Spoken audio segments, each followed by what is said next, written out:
What's up, everybody? Hope you all had a great day. Getting into this episode of GH, this was a roller coaster of an episode.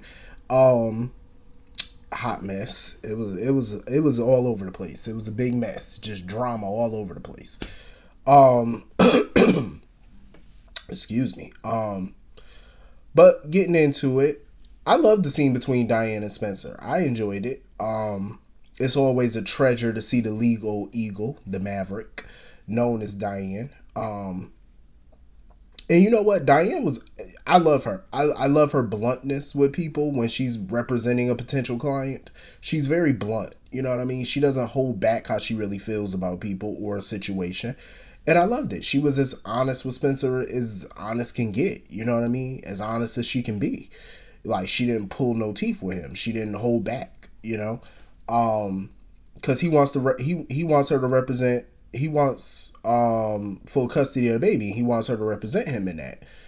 And Diane called it out for what it was. She was like, is this about the best interest of the child, or are you looking for some type of revenge against Nicholas? Like, be honest about it. Like, let's be real. Is that what you're looking for? So he was like, I want to raise this child, my sibling. um and getting back at Nicholas is pretty much the icing, on the cake for him. So he was honest about that part, because he definitely didn't sugarcoat and try to say, no, this ain't about revenge, because he definitely made it clear part of it is revenge, but he was like, it's not all about revenge. Um, and he made a case about because siblings try to get custody and stuff, and Diane was like, wait, what? Siblings? And that's when she came to the realization that Nicholas is the father. I love how disgusted people faces be when they find that out. That should be hilarious. Um, and Diane told him, like, it's gonna be a battle. Like, it's a sticky situation. He brought up Michael's custody of Avery, and yeah, Michael did win, but that was a whole different case. That was extenuating circumstances. Um, Nicholas, I don't feel like he should be raising no child. I don't feel like Esme should be raising no child, and I definitely feel like Spencer's not ready to raise a child. All three of them are not fit. And Diane made it clear to him that if anybody filed for custody and they would win, they would be a shoe-in to win, it would be Laura.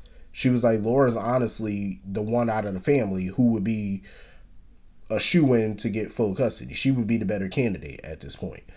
Um, because, like I said, Spencer, he's been in jail twice now. You done had 2 prison stints so far, and you're still currently on parole. You're living with Sonny now. You don't even have a place of your own. You don't really have a job. You don't have a career. You don't have none of that. Don't get me wrong. He got a trust fund that he has, he can get access to, but still, it's like there's certain things a judge is going to look for. You know what I'm saying? To make sure you can provide a stable home. So, Diane didn't pull no punches with him. She was like, she's willing to take the case or whatever, but she can't guarantee him no victory. She was like, I cannot guarantee you that you would win. You know what I'm saying? At the end of the day, he was trying to, butter her up like, oh, you're a great attorney. And she was like, thank you. Flattery gets you everywhere. But at the end of the day, as great as Diane is, she's not a magician. She can't wave a magic wand and get you custody. That's just not how that works. Um, Not only are you trying to strip Esme of her parental rights, but you're trying to strip Nicholas of his too. That's not going to be an easy feat to do, and I'm glad she let him know that. Um, and she pretty much he tried to say, oh well, what if I was the father or something like that, or what if I went into the courtroom and claimed to be the father? Diane shut him down right there. She said, listen, I'm not about to be a party to fraud. Diane said, you're not gonna play with my law license. She said, absolutely fucking not. She was like, don't go up in there telling them people no lies that a DNA test can prove otherwise. She said, I'm not going to be a part of that. And I don't blame Diane. Like, Diane was not playing with him. Like, do not try no fraudulent mess, because I'm not going to be a party to it. Um, but I got a feeling, though, Spencer is going to try to do something slick to get custody. He's a Cassadine, after all. He going to do something. I don't know if he's gonna marry Trina to try to facilitate that, because I don't see Trina being ready to help raise nobody's child. She's not in a position either to help. But I got a feeling he might try to butter himself up to Esme, and maybe with her memory loss, he might try to marry her. Because if he marries the mother of the child, that could help strengthen his case. But it'll piss Trina off in the process and ruin whatever they're trying to rebuild, all in the process. So I don't know. But I could see Spencer doing either or, honestly. I got a feeling he gonna try to marry somebody to strengthen his case, because that's the only way he could possibly have a shoe, have a leg to stand on, because he doesn't really have one at this moment. Um, and like I said, it's only but so much Diane can do. So Spencer better think long and hard. And she even told Spencer, she was like, listen, before you even have me file some paperwork, you need to make damn sure that this is actually what you want to do. You know what I'm saying? Like, and I do agree with Diane. Like I said, I love her bluntness. Like, she's very real with people. So anyway, moving on from that. Speaking of Trina, so Taggert came back. He's back in town or whatever, because he found out that Trina and Spencer have been getting close. He saw that little picture in the newspaper article that they took, so he's concerned. And Curtis tried to be the voice of reason. He tried to bring them back down to earth, because both of them are not keen on their daughter dating a Cassadine. They're not happy about that. And I can't say I blame them, but I totally agree with Curtis. They need to fall back a bit. You know what I'm saying? Like, at the end of the day, Trina's grown. She's old enough to make her own decisions, and they need to trust that and respect it. Taggert wasn't having it. Taggert was like, listen, you are not that girl father. I am. And when he said that, the look on Portia's face read guilt. I seen the guilty look on her face. I'm like, that confirms what I've been suspecting. I really do believe Curtis is really that girl father. It's written all over her face. Then after Taggert left, she was like, oh, I'm sorry about that. Taggert could be territorial. I mean, I get all of that, but at the same time, he need to listen to Curtis, and so does Portia, because if they continue down this road and they try to find a way to break up Trina and Spencer or get them away from each other, all you're doing is alienating her. That's all you're going to do is push that girl further into his arms, and y'all are not going to have a relationship with her. So they might want to listen to Curtis on this one. Play it smart, for you end up with egg on your face. She was asking Curtis, like, oh, you really want to be a dad and stuff like that? You really serious about being a father one day? He said, yeah, I'm serious about being a father. He was like, I want, my name to carry on. I want my bloodline to carry on and stuff like that. And I think that's part of why she probably never told him that there's a possibility Trina could be his daughter. Because I think at the time, remember, he was doing drugs. He was wilding out back then. So I think she thought he probably wasn't ready to be a father. So that's why she claimed Taggert was the dad, I think. I think there's several reasons why she hid that fact. But it's all going to come out at the end of the day. I'm like, because you can't hide a secret like that forever. You done hid it for damn near 20 years so far. That man done missed a lot of that child life, and it's bound to come out at some point. Because her whole vibe is just giving off guilty. It's just giving off like very guilty vibes, like that he's the dad. You know what I mean? Like, and I got a feeling Taggert ain't gonna be too thrilled when he find out.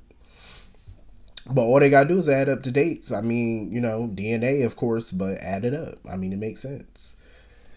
So anyway, moving on from that.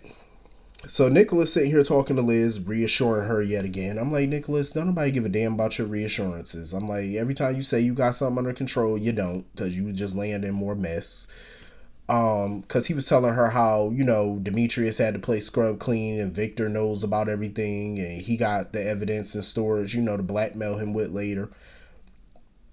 But, Nicholas was pretty much telling Elizabeth that, Victor doesn't know about her involvement. Nobody knows about her involvement. And he said if push came to shove, he would take the weight for all of this to make sure that she go free.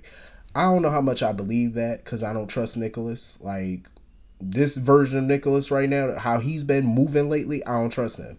And Liz shouldn't trust him fully either. I think she need to find a way to protect her own self from, the prison system. Because I wouldn't put all my trust in Nicholas. Absolutely not. You would be crazy as all hell to trust him fully. Nicholas is out for self. So he was asking her, did she ever, resolve her issues and stuff like that with her memory and all that. And she was like, yeah, she told him what was going down with her mom and dad and all that type of stuff.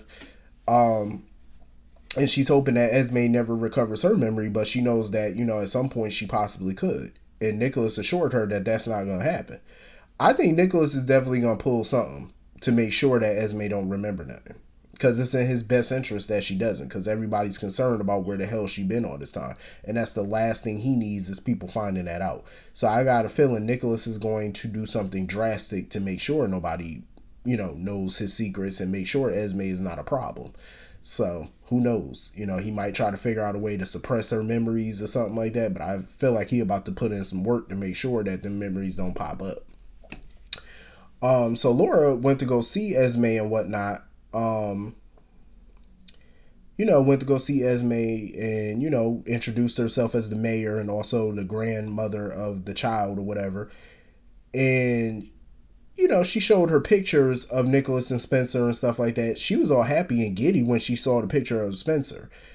So Laura was asking her all types of questions and she was like, oh, people, it seems like nobody in this town likes me and, all that gibberish. So, of course, Dante came to see her. I feel bad for Dante. I feel like Dante need a damn vacation at this point. Like, this man, they just got him working triple overtime at this point in town. Like, this man came to the hospital to donate bone marrow. He went to go get tested to see if he was a match for Willow. Then on top of that, he having a little heart to heart with the mayor. Then on top of that, he has to interview Esme. He got to interrogate her. Like, that man just be busy. Like, I feel bad for Dante. I'm like, he need a real ass vacation right now. Him and Sam need to just leave the country real quick or something. Just have a whole vacation at this point, because I know Dante tired. He looked tired. Like, that man just looked worn out. Like, he going from point A to point B to point C. Like, I feel bad. So yeah, he came in there to question her about the ornament. Like, he showed her a photo of the ornament and stuff like that, and she couldn't recall. She couldn't recall the ornament. She couldn't recall none of that.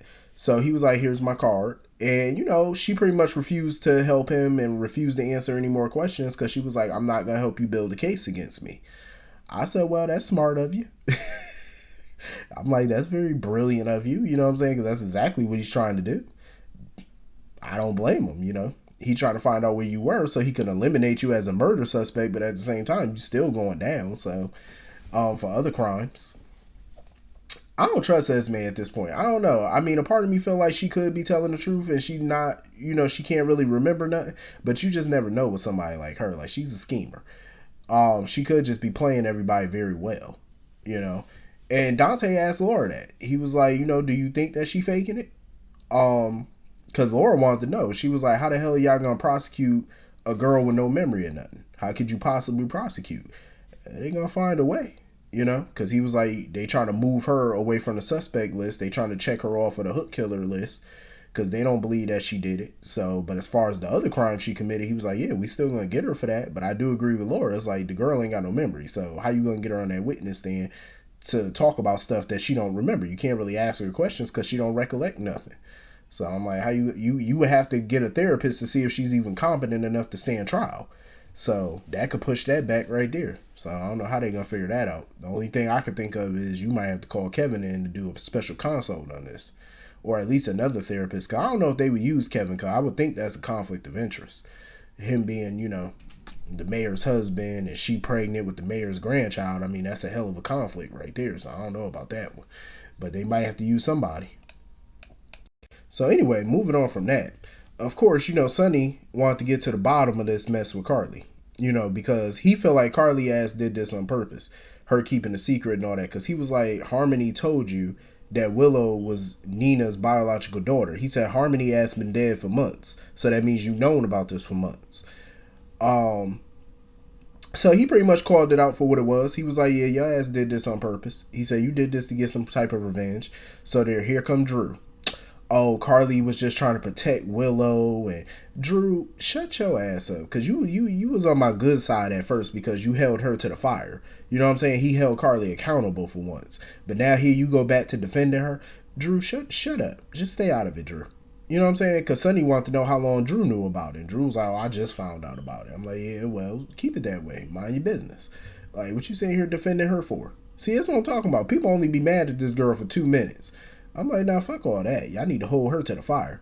I said, that's why Carly get away with so much. Because they only hold her accountable for all of 10 seconds, and then she back to being herself because they forgive her in the nanosecond. I'm like, that's not helping nobody. Y'all need to crucify her ass sometimes. You know what I'm saying? Like, come on now. She need to learn a lesson here. So Michael pretty much wasn't here for all the back and forth between all of them. So, you know, him and Sonny went to go talk alone and whatnot. Um, and I liked it. You know, it was a cordial moment between them. They've had a couple cordial moments. You know, Sonny was asking him, like, okay, what can I do for you? You know, and Michael was like, shit, just be here. You know, just rally and be here for Willow. He said, that's what I care about right now, her. He said, don't argue with Carly. Don't fight with her right now. We need to focus on Willow. Carly ain't really give a shit that Sonny was mad because she expected that. But she noticed that Michael wouldn't even look her in the face. And that's what worries her. Because she told Drew, she said, Michael wouldn't even look at me. I'm like, duh. He mad at your ass. Of course he not going to look at you right now. He can't think about you right now. Because Michael's starting to realize, like, you know, you told the truth, but look how long you've known about the shit. But my thing is, as much as I would like Sonny and Michael to kind of be cordial with each other again, I don't see that lasting too much longer. And Sonny need to keep his guard up with that boy. Cause I'm like, he up to nefarious things. Like, he's sitting over here secretly plotting on you. So you might want to keep your guard up, son. I'm just saying, don't take this. Don't sit here and think that, oh, because he being a little cordial with you, that means that the vendetta he has against you is over. I'm like, it's far from over for him. So I'm like, you might want to, you know, tread lightly with his little crazy ass. So anyway, moving on from that, I totally understand why Willow still don't fuck with Nina. I get it. You know what I'm saying? She got every right not to care for Nina at this point. But my whole thing is, you know, you ain't got to accept her as your mother. You ain't even got to like her. But at the end of the day, she could be the only person that's coming in there to save your damn life at this point. You know what I'm saying? The least you could do is say thank you. And you still sitting there telling her to get out, nothing changed, and you don't want nothing to do with her, and you wish that it was somebody else that was your mama. If I was Nina right then and there, I would have took my bone marrow and took my ass on a first class trip to Vegas somewhere, or a first class trip to Jamaica. I would have told little short man Sonny, get your ass on this jet. We gonna go. She wants to sit here and tell me to get out. No bone marrow for you. Because you ain't got to tell me but one time to get out. You got to tell me but once, and I'm out the door. Like, who the hell you think you talking to? Like, this girl could save your little life, and you still sitting here acting salty? Talking about you don't want her there? Okay, bye-bye. Me and my marrow will leave. Good luck finding a new one on such short notice. But I could be the only option. You know, but, you know, you want me to go? Me and Miss Marrow, we'll leave. We ain't got to save your life. You can die. I'm just saying, if I was Nina, I'd say fuck you too. You know what I'm saying? Just go. That's how my mind is right now. I'm just like, I'm on some fuck you shit right about now. You know what I'm saying? I'm not about to sit here and kiss your ass to get along with you. That's what I'm not about to do. See, Nina nicer than what I would be. I'm not about to kiss nobody's ass to get along with you. That's what I'm not about to do. You know, she still wants to sit here and cry in Michael's arms. I don't want her. Okay, well, you don't want her, then you don't want her marrow. How about that? You can die. R.I.P. I'm just saying, little ungrateful ass. You know, me and my marrow will be on a first class trip sipping some Bahama Mamas under the sun. That's all it's gonna be. Shit, I ain't got time. I'm not about to sit here and play with you. That's what I'm not about to do. Sit here and boo-hoo all you want to because I'm your mother. And get over it. Shit, you want this marrow or not? Because once I walk out the door, me and the marrow ain't coming back. I'm just saying. Like, this your only option. So anyway, that was pretty much the whole episode. Hit the comment section. Let me know what you all thought. And I will see you all later. Have a great night. Peace.